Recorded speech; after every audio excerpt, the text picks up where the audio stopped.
December software release. We're glad that you'll be spending a few moments of your time with us today. Um, 14 shopping days left for those of you that are in a panic mode like me, but we just won't go there right now. Today we're going to talk about the new things that you'll see in Student Manager and in ACEware. You should see a list on your screen now. Matthew's going to talk to us a little bit about the tool he has for rebuilding your SQL Server indexes from within Student Manager. And then Jason and Stein will talk to us a little bit. They'll probably chime in on that somewhat. And then they'll talk about this new deposit message that is available through ACEware. And Chuck then is going to give us a little something extra and talk about this report he has with resizing the images of names on certificates and things for those shorter names and longer names, on how to do that more automatically. So if you have questions today about some of these new tools and resources, just send me a message in the chat box and I'll get those to the folks that can answer those questions for you. And right now I'm going to turn things over to Matthew. If you're ready, Matthew, to talk to us about indexing. Yeah, send it my way. All right, it's to you. And actually, I was going to talk about a couple other things before indexing, so good. Bear with me a moment. So the first thing is I've got a waitlisted registration here on my screen. You can see it, can't you? We are seeing your screen. Okay. So got the waitlisted registration here, and I'm going to add a payment, and automatically it's asking me if I want to unwaitlist the registration, continue adding a payment, and keep it waitlisted, or abandon the registration. This is mimicking the behavior with a canceled registration that I added a couple builds ago, and so this was the next logical step. So I can unwait the registration, and I'm getting a nice syntax error here. I just updated my demo data from Cheryl's got new demo data for next year, and I went ahead and started playing with it. So apparently I've got some data issues going on here, but now I can abandon this. That didn't unwaitlist the registration, unless I need to refresh. Nope. All right. I may need to revisit that after the webinar here to see what exactly went wrong. But yeah, I bet it's something to do with refreshing my data right before the webinar and not playing with it more. Next thing I've got on my list, the course import wizard. I've added the ability to put in the instructor pay information. So if I pull up a course, all the information on the instructor tab, you can now import that with your course import wizard when you're importing everything else. So that's new to 58. And another new tool under accounting cash box, I had just added the all except www. Well, I didn't automatically add the www user to the list. So if you don't have, it used to be you had to put it in tools password maintenance for www to show up. Now it just automatically shows up. So the other thing, okay, so reindexing. If you remember from and again, this is my SQL Server demo, so those of you who are running VFP have had access to pack and reindex forever. Those of you who are on SQL Server pack and reindex became disabled. That was because I was under the impression that reindexing was done automatically. Well, it was actually your DBAs running tools in the background that would reindex tables for you. So to help your DBAs out, or to help you out, if you don't have a DBA that's on top of things as much as some places do have DBAs that are constantly looking at things like indexes and that sort of thing. So yeah, if you want to help them out, you can now run it from within Student Manager. And what it does is it first, it lets you know that make sure you're the only person in when you do this. And that's more for efficiency reasons, not really I think you can actually reindex tables in SQL Server while people are in, but it's more efficient to have people out when you reindex. So what this does is it finds all of the indexes that have fragmentation. Has a fragmentation of more than 5%. Because I refreshed data today, I've got some 88s, 80s in my tables. So I've got some deep fragmentation, and this is similar to like your disk defragmenter on your computer, that type of fragmentation. Except this is on an index level, and that makes it slows down performance when your computer has to search through the different fragments to try to find data. And an index really is a sort of the table. So like the course, the beg date index actually sorts the course data information by begin date. So when it's searching if you're doing a search, let's just get out of here real quick. So if you look up a course and you do a begin date sort, that's using that beg date index to sort the data. And it's since I only have 98 courses in my table, even though it's got a high amount of fragmentation, there's just not enough records there to really matter. But if you've got a bigger course table, the more fragmented it is, the worse the performance is. So this tool is going to help things out.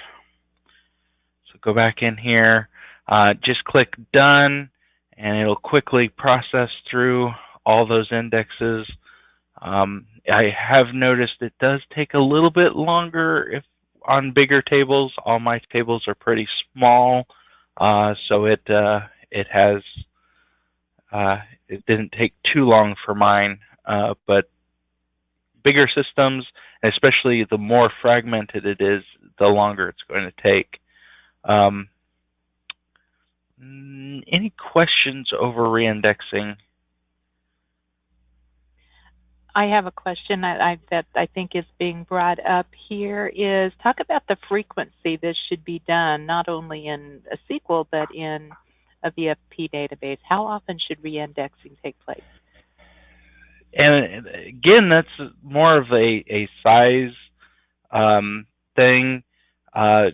Usually, especially on a smaller database, once a month is all you need to do. But the more data you've got, the probably more often you're need to do this, especially if you're in high registration times.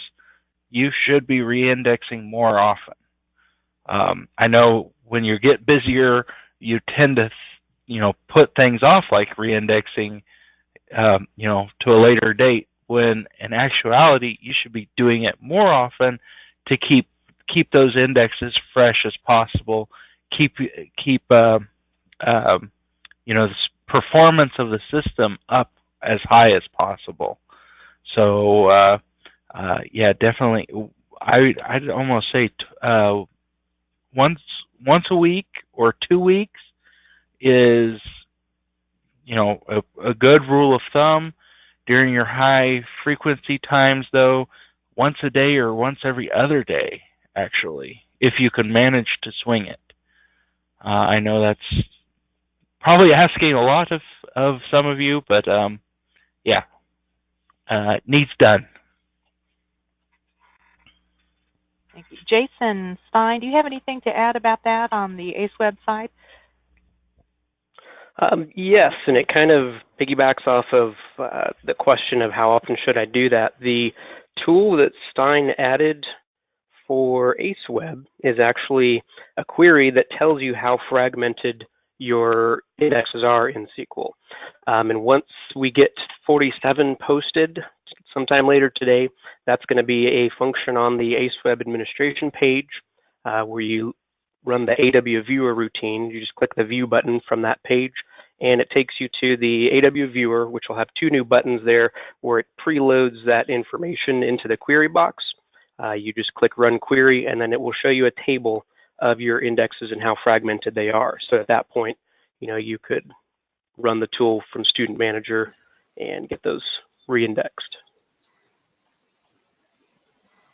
Yes. Other questions, comments? I'm not seeing any from the audience. Chuck, you have anything to add? No? We're good? We're good? Yeah. Basically, fragmenting means that the more fragmented it is, the less effective the index is and the slower your queries are. So that's the thing to watch out for. All right, Jason, are you ready for me to turn things over to you and let you demonstrate this new message about deposits? Yeah, I don't really have a demo per se prepared, but I can definitely talk about it. Okay, you go ahead. I can turn things over to you, or we can leave the screen where it is. How would you like? You can just leave it there. But basically, the new feature for 47, which is coming out later today, is the deposit message option for the course status screen. Now, we've had the ability to have course deposits on ACEware for a while now, but you didn't really know that unless you manually put it in the course description or you went to add that course to your enrollment card. So now you'll actually have the option to put that function on your X course status template, which will show the course's ability to have a deposit when you register. So kind of gives you an extra place where you can put that. And just like the other function, you can customize the verbiage on it and tweak it up a little bit. And Jason, while you were chatting, we had a question come in about the reindexing. When they've reindexed in Student Manager, does this also do ACEware at the same time? These are in sync? Yes.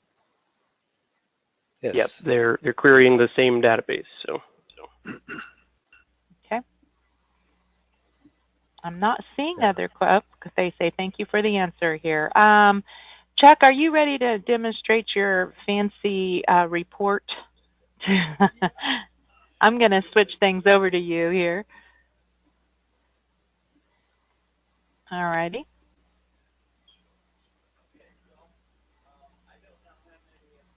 We're not hearing you, Chuck.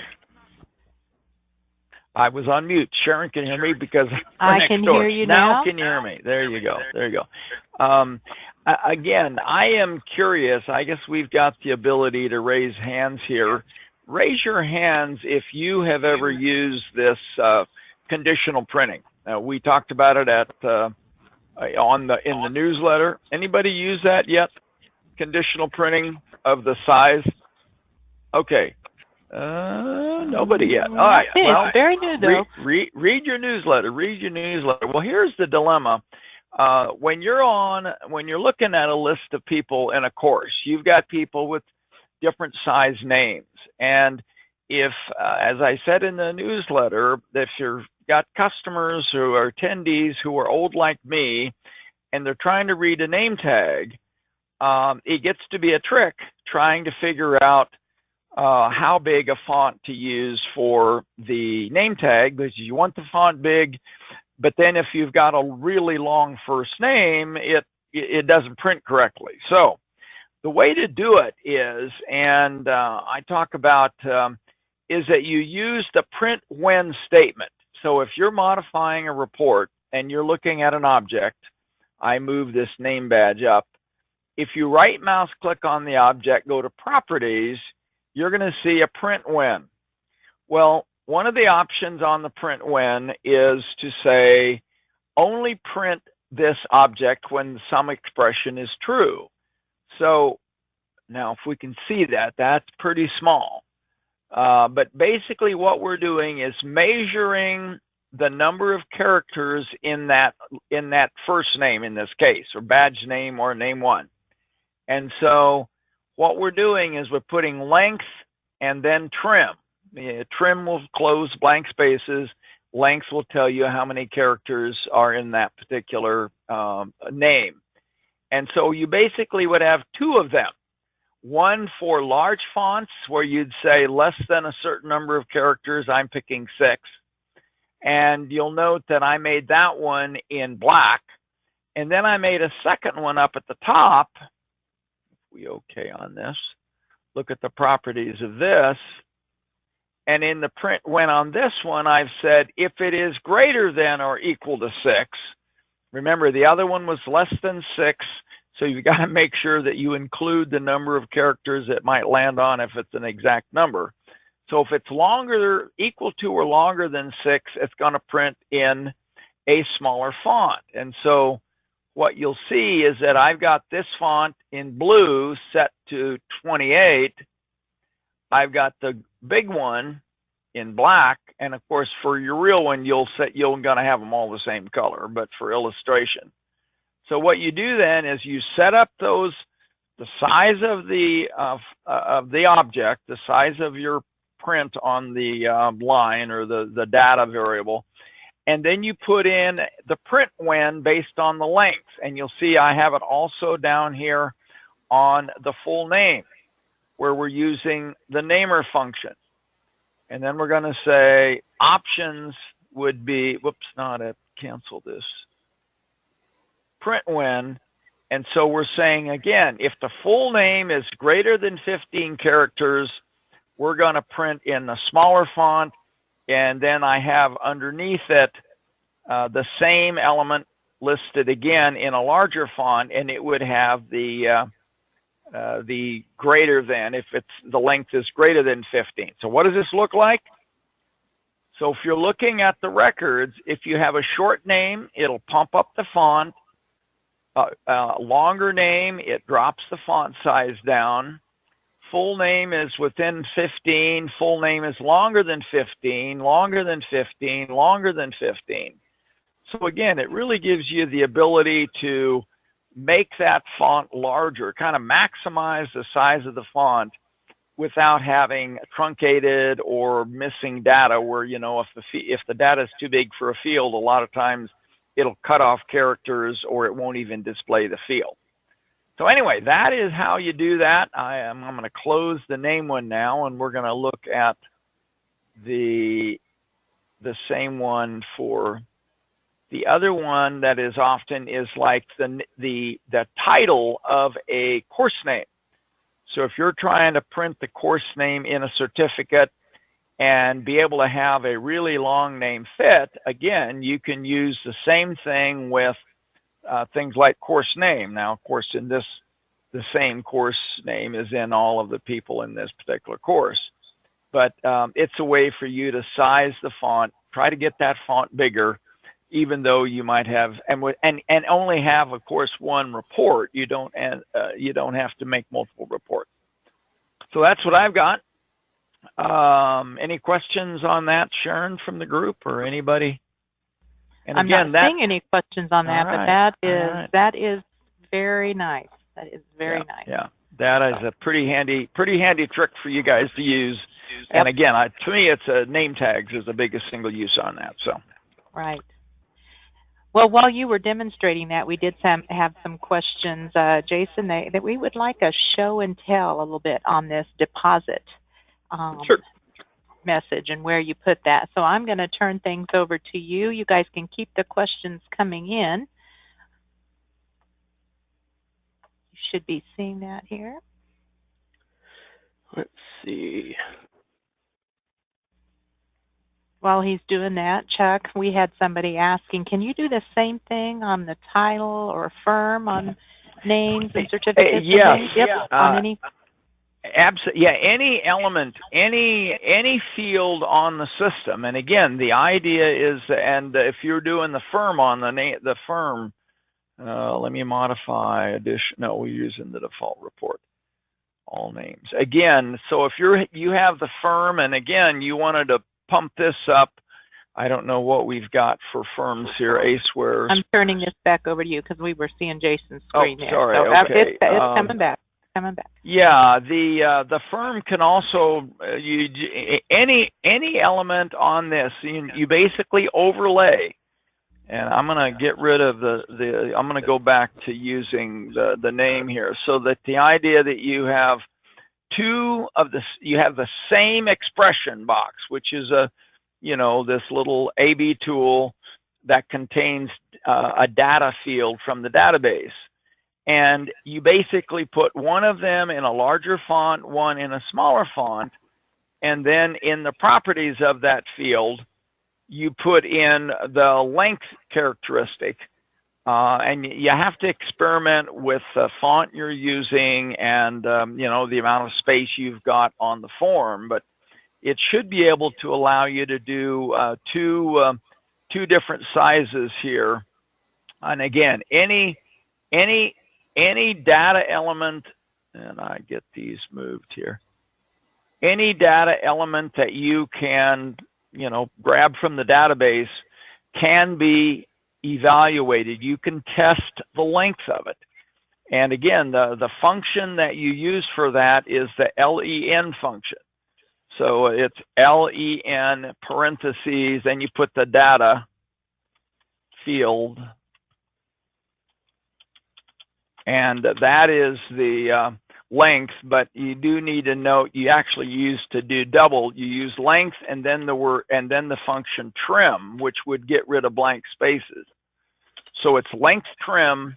You put in the data field and then close with your two parentheses, and that's going to give you, that'll be equal to some number, and then that's not plus some number, equal to some number, and then that's the number you can experiment with. If it's greater for a firm, maybe if it's under 30 characters, you can use 12 point.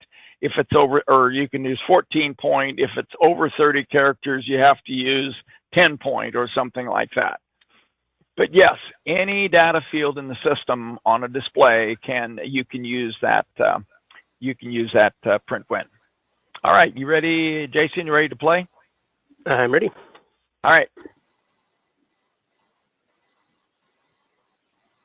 All right, you guys see me? We do see you. Okay. So what we're talking about here is to have this deposit message, or this note indicating that this course will accept the deposit option on your course status screen, as opposed to having it on the next screen, which is where you're actually going to add it to your cart. So this is the deposit option from X Enroll Card, where you have the checkbox and it basically starts the deposit process. But what we're talking about that was added is this note here that you can put on the course status screen. So the way that you do that is you bring up your X course status, and it can be put pretty much wherever you want. It needs to be in the standard section 2 here. I put mine just kind of below the course information, but you put that function on there, and we'll have this documented in our online help, but it's basically one extra parameter here. This fourth parameter set to true will remove the checkbox so that it's not the actual deposit option like the function, it's just showing the message for it there. So fairly straightforward, but of course get with your technician if you have any questions on that or need a guiding hand. Can I follow up on that? Close back to your view, Matthew or Jason, of the info. The reason, well, I was one of the people along with folks at Lee College, because they have trips, and the registration fee for a trip is like $3,000. So if someone is looking at enrolling themselves in a class and they see $3,000 enroll, they're gonna, they might not everybody has that much space on a credit card.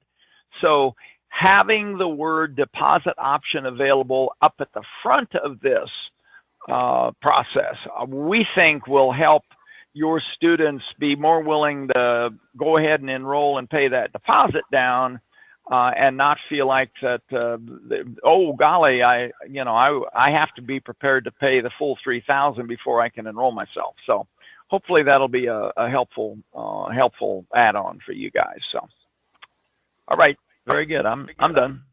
You're done. I think that's a very good idea there. I would be one of those. If I saw $3,000, I might have to stop and rethink that. But if I saw there was a deposit option available, I might take that up. I'm not seeing any other questions right now from anybody else, so I'm going to share with you the next webinar we have. Our teaching webinar is next Thursday, and Chuck is going to talk about opening that course packaging module that you have available to you. It's our most popular module, and he'll take us through from beginning to end on how to set that up and set up fees and take registrations and run reports. So be sure to get that on your calendar. It's open for registration on our website on the events page. And also on our events page, something to look forward to in 2018, we'll be in the Atlanta area for our users conference, and we plan to open registration for that event in January. So be ready to register. Let me know if you have any questions about that. With the paid support agreement, you have some scholarship funds available, so you want to get that on your calendar. Chuck, Jason, Stein, Matthew, you have anything to add at this point before we let them get back to their regular workday activities? I could mention we announced several months back that we supported the Bluefin pay service, yes, which is a higher security pay service that some campuses were considering because of their to meet their security requirements. And we actually do have that now in place. I believe at Auburn University they've got it working, and we whereas the earlier announcement was a theoretical one, this is the real one. We did have to make a few changes to update the production version of Bluefin, but or to match with the production version, but that one is functional. So if that's something you were thinking about, it's we can say this one is workable. Right, I understand that is working well at Auburn. Yeah. Thank you, Spine. Anything else from anybody? Very good. If not, we'll let folks go, and we will plan to see all of you in a week, well, a week and a day, to talk about course packaging. So until then, we'll say goodbye, everyone. Bye-bye. Bye-bye.